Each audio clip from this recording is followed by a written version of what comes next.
Au moment où Paul écrivait cette lettre de Timothée 1, 8, 4, 9, Timothée et Démas se trouvaient, comme beaucoup d'autres, dans une situation brûlante.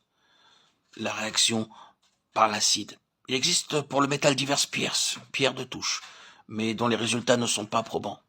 Ils ne permettent pas de déterminer si oui ou non le métal est exempt d'alliage. Mais quand on en vient à la réaction par l'acide, on sait à quoi s'en tenir. Ce verdict-là est définitif. La situation de Paul à cette époque présentait toutes les caractéristiques du réactif acide. Cela tenait à plusieurs causes. D'abord, il était prisonnier de l'État et cela suffisait déjà à dresser le monde contre lui. On ne pouvait croire ce qu'il croyait sans exposer sa vie. Ensuite, dans quelques villes ou cités que l'on visita, on découvrait que sa personne était l'objet d'une opposition unanime de la part des Juifs orthodoxes. Mais il y avait plus. Ce que cet homme avait contre lui, ce n'était pas seulement le monde, ce n'était pas seulement le système religieux qui, dans un sens, avait produit Christ et le christianisme. Ce qu'il avait contre lui, c'était les suspicions d'un grand nombre de chrétiens. Il n'était pas jusqu'à Pierre, l'apôtre, qui ne trouva dans ses lettres des choses difficiles à comprendre. Paul n'avait rien en commun avec le monde. Au point de vue religieux, il était de par sa position absolument en dehors de l'ordre établi. Dans son objectif aussi bien que dans ses méthodes.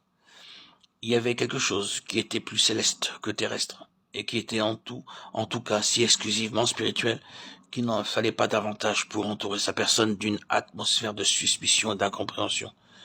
Tout cela faisait le vide autour de lui, ou à peu près. Pour un serviteur de Dieu, avoir des relations avec Paul, c'était compromettre son influence, faire naître toutes sortes de questions dans son entourage. C'était presque se mettre à l'index.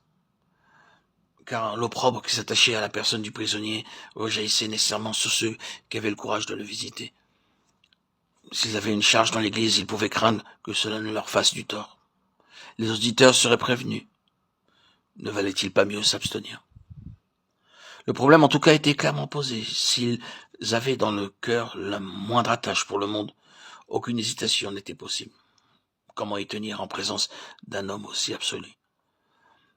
La seule chose qu'ils avaient à faire, c'était d'abandonner Paul à ses croyances, se détourner de cette pierre d'achoppement, qui est toujours la croix dans la vie d'un saint, et faire leur rentrée dans le monde. Ainsi fit Démas. Pour quelqu'un qui avait des complaisances pour le monde, le témoignage constant d'un homme comme Paul était décidément trop difficile à endurer. Allons-nous-en. Quant à ceux dont on ne pouvait pas dire positivement qu'ils avaient de l'amour pour le siècle présent, une autre voie s'ouvrait devant eux. En entretenant des rapports avec Paul au vu et au su de tout le monde, ils se rendaient bien compte qu'ils exposaient leur réputation. On en parlerait, et pour peu qu'ils eussent des perspectives de ministère, ils couraient le risque de voir ces portes se fermer. Pourquoi dès lors ne pas choisir le juste milieu, laisser ignorer autour d'eux la sympathie secrète qu'ils malgré tout les attachait à Paul?